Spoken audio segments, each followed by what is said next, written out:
দর্শকের কাছে তারা অভিনেতা হিসেবে পরিচিত, তবে এর বাইরে তাদের আরেকটি সত্তা পরিচালনা। বলিউডের কয়েকজন জনপ্রিয় অভিনেতা এক ধাপ এগিয়ে নিজেদের সফল পরিচালক হিসেবেও প্রতিষ্ঠিত করেছেন। এমন 4 জন বিটাউন সেলিব্রিটি নিয়ে আমাদের আজকের আয়োজন।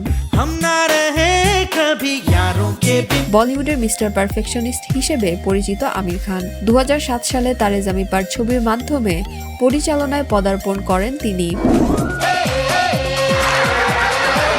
ডিসলেক্সিয়া আক্রান্ত একটি শিশুর জীবন সংগ্রামের উপর নির্মিত এই চলচ্চিত্রটি সর্বশ্রেণীর দর্শকদের মন জয় করে। প্রায় 2 দশক পার হতে চললেও এখনো দ্বিতীয় ছবি পরিচালনায় হাত দেননি খান সাহেব। বলিউডের সিংঘাম হিসেবে পরিচিত অজয় দেবগান এ পর্যন্ত অভিনয় করেছেন 100টির বেশি চলচ্চিত্রে। তবে অনেকেই হয়তো জানেন না, 4টি ছবিতে অভিনয়ের পাশাপাশি পরিচালনা করেছেন তিনি, যার মধ্যে ব্যবসা সফল হয়েছে রানওয়ে 34 ও ভোলা। 2001 সালে দিল চাহতা হে ছবির পরিচালনার মাধ্যমে ক্যারিয়ার শুরু করেন ফারহান আখতার। বন্ধুত্বের উপর নির্মিত চলচ্চিত্রটি বলিউডের সিনেমার নতুন ধারা তৈরি করে, আর ফারহান জয় করেন জাতীয় চলচ্চিত্র পুরস্কার। পরবর্তীতে লক্ষ্য এবং ডন সিরিজের মতো সফল ছবিতে পরিচালকের হ্যাটও সামলেছেন তিনি। 2008 সালের রক অন সিনেমার মাধ্যমে অভিনেতা ও সঙ্গীত শিল্পী হিসেবে যাত্রা শুরু করেন ফারহান।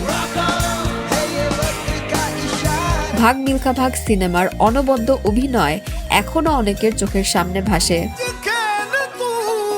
যদিও সাম্প্রতিক সময়ে পরিচালনা কিংবা অভিনয়ের চাইতে প্রযোজনাকে গুরুত্ব দিচ্ছেন এই শিল্পী। টিভি বিজ্ঞাপন দিয়ে ক্যারিয়ার শুরু করেছিলেন আর মাধবান। 2000 সালে তামিল চলচ্চিত্র আলাই পাউথের মাধ্যমে অভিনেতা হিসেবে জাত চিনিয়েছেন তিনি। অর্ধশত সিনেমায় অভিনয় করে 2022 সালে নাম লেখান পরিচালনায়।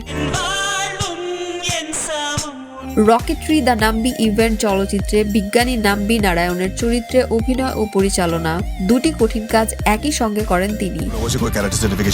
অসাধারণ পারফরমেন্সের জন্য সেই বছরের জাতীয় চলচ্চিত্র পুরস্কার অর্জন করেন রকেট্রি। পাশাপাশি সিনেমাটি প্রদর্শিত হয় কান চলচ্চিত্র উৎসবে।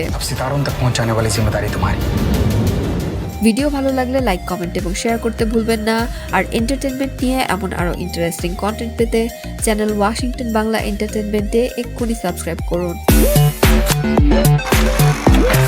এন্টারটেনমেন্ট।